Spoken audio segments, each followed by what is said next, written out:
That's right. I haven't forgotten about Project Create. No, no, no. I've been busy. So, how's it going, guys? Welcome back to another episode of Project Create. Today is episode 5, which means at the end of this video, I will be providing a world download for this world. Every 5 episodes, we're going to do one. So if you want to, you can download this down in the description and take a look around. And hopefully, I should, by the time this releases, have the main feature of today done, and that is quests. If I go ahead and press the questing button here, you can see I have been hard at work making a fully fleshed out quest book for the mod pack here. So for example, the main goal of this pack is we're going to have masteries for the different chapters, and the kind of the completing, in air quotes, of this mod pack will be mastering all of these, which is the different chapters.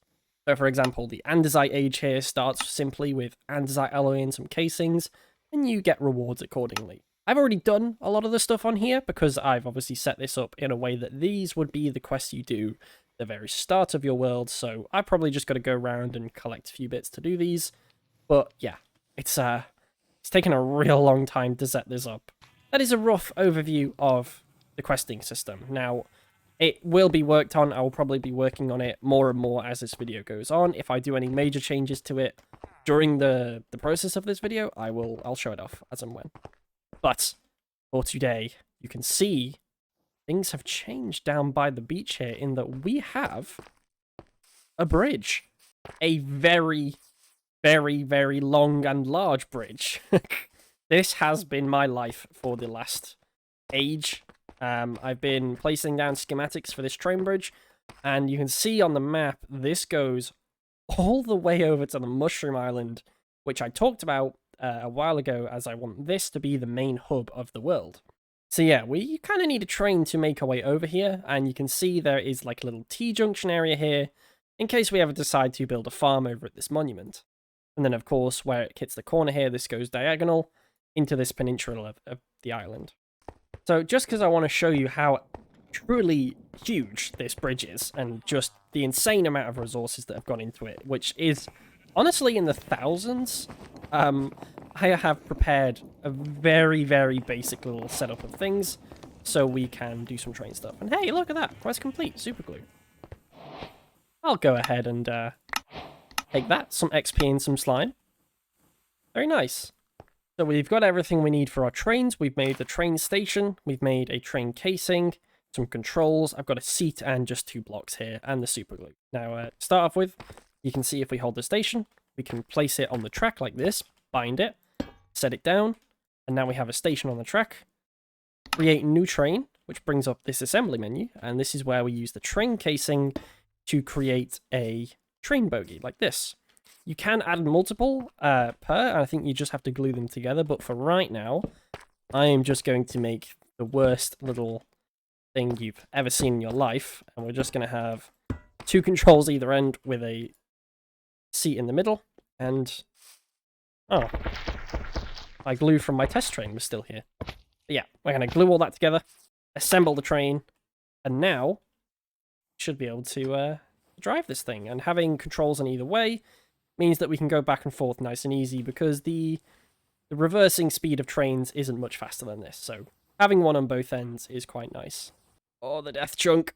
I don't know what does this. There's just this one chunk where my game freezes for ages, and it just...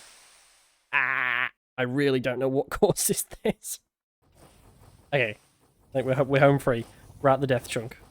Yep, it just keeps on going. So this is where the ocean monument is, so we can turn here if we want to, but I want to carry on going straight. A little bit of a mushroom island. Then here is where we reach the diagonal section, and you can kind of appreciate just the absolute insane amount of resources that has gone into this. Because from above, it doesn't look awful. You know, it's quite a bit of andesite and stone brick, but then we come underneath and you realize every single one of these has an archway with just so many things.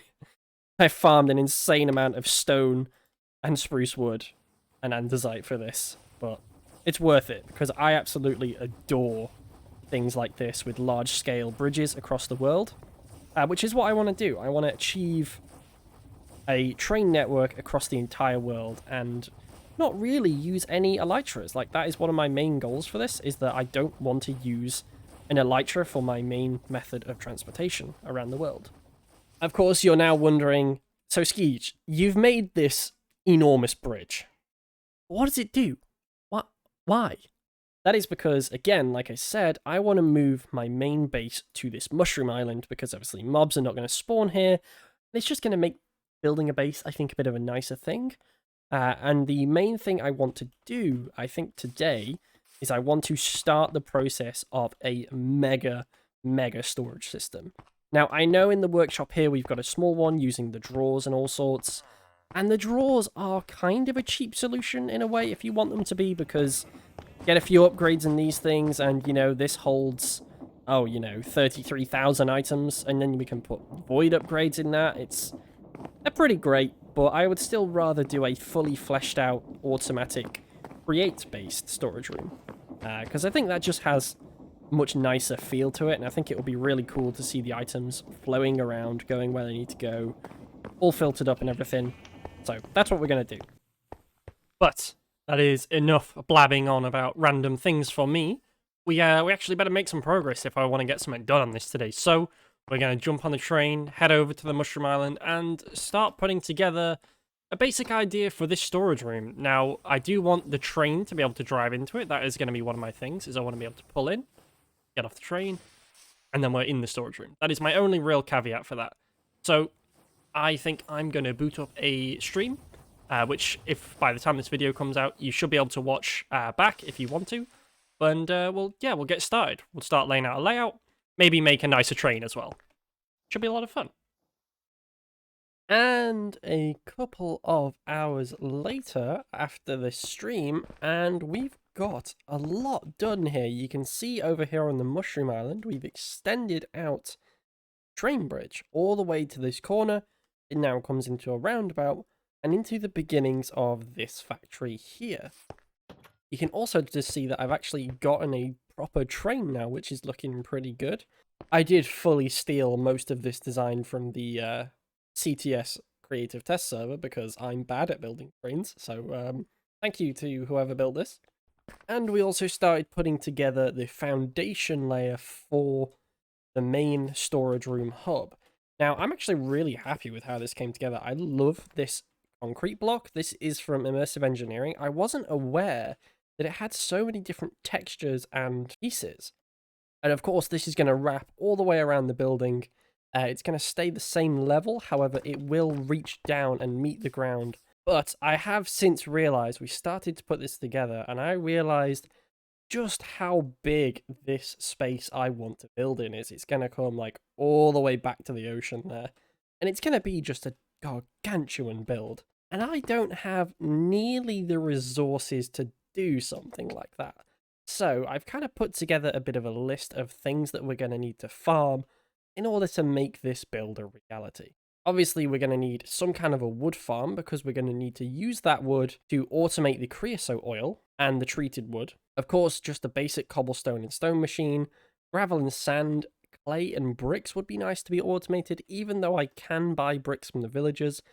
I don't think I have enough villagers to buy enough bricks for this whole build. And then also a quartz machine would be nice because then we can automate andesite, diorite, and granite. As I do use granite in this build, and andesite, obviously this being create, would be very useful to have as well. So yeah, we're going to head on back to the main island, and I think we're going to start things off with the wood farm and the creosote oil for the treated wood. That's strange. Well, it took a little bit, but I think we've actually managed to pull something together that looks pretty good. I'm really happy with the way this has turned out. So along the front here, you can see we've got all the cocoa ovens nice and lined up. We've got a big tank of creosote oil filling up here, which I worked it out, 216,000 millibuckets, right? That works out exactly to 27 stacks, aka a full shulker box of planks. What are the chances of that? It's amazing. And around the back, I actually changed. I originally had a gantry-based design, but I realized that what was happening way too often was the saw was getting to the end of the gantry down here. On the way back, the trees were growing and it was getting stuck. And yeah, we can't have that. So I ended up changing it in favor of one of these rotating windmill designs in that these consistently place the saplings down, and then when they grow, the saws touch, and as you see there, as it passes by, it's going to drop off all of those items into the area there. We go into the underbelly of this place. It gets a little bit kooky. But essentially what's happening is all of those items are coming out under the interface here. We've got the sticks and the saplings in the drawer with the void upgrade. So any excess is just going to get voided. I believe it will always plant the saplings first before it takes them out in the interface, which is really nice. The logs will come down across this belt, all the way around here. They get placed into the big vault with arms like this, which then come out and across our little arm system. For some reason there's a pipe there. They come all the way across into here.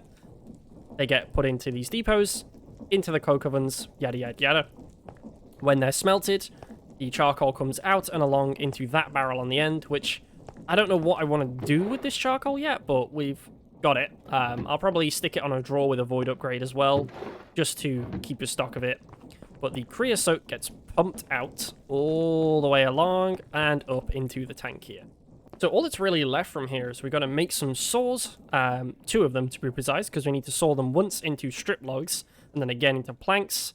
The planks will then be put onto spouts, which turn into the treated wood, which we can then send to storage, which I think works out. We're going to have this nice L-shaped building, so in this section we'll do the saws, in this section we'll do the spouts, in this section we'll have a storage vault for treated wood. So hopefully we'll get tons and tons of treated wood, and yeah, we can actually use that for the mega factories that we want to build. And there it is. Oh man, this thing has taken a couple hours to put together, but overall, this is probably one of my favorite automations I think I've done so far in the world. This has been so much fun to put together. Now, we've actually gone ahead and added here the logs. They come up inside, they come across, they get double sawed. I actually didn't know that you could chain 2 saws together like this. I thought they had to have a belt space between them, so we've actually managed to save a lot of space here, which is quite nice. And then these come along onto these spouts. We're kind of producing the creosote oil as we're making it now. I've actually run out of all the stuff in the tank, so this is slowed down significantly, but that's fine. It's just going to keep on trucking every time we make a piece of charcoal over there. And then we've got the same system as the logs back here with the this tunnel is set to prefer nearest, so it's going to fill up this one first. But yeah, we have a lot of this stuff. So yeah, that is step 1 on our list. So if I grab the clipboard here, we can go bang, bang. 2 things off our list, because this also doubles as a wood farm with the excess. So that's pretty cool. Now, all we need to do is obviously the rest of these, but I think that is going to have to wait till the next episode. Because... So, if you enjoyed this one, make sure to leave a like and a comment down below. Subscribe to the channel if you want more. And I will see you in the next one. Peace out.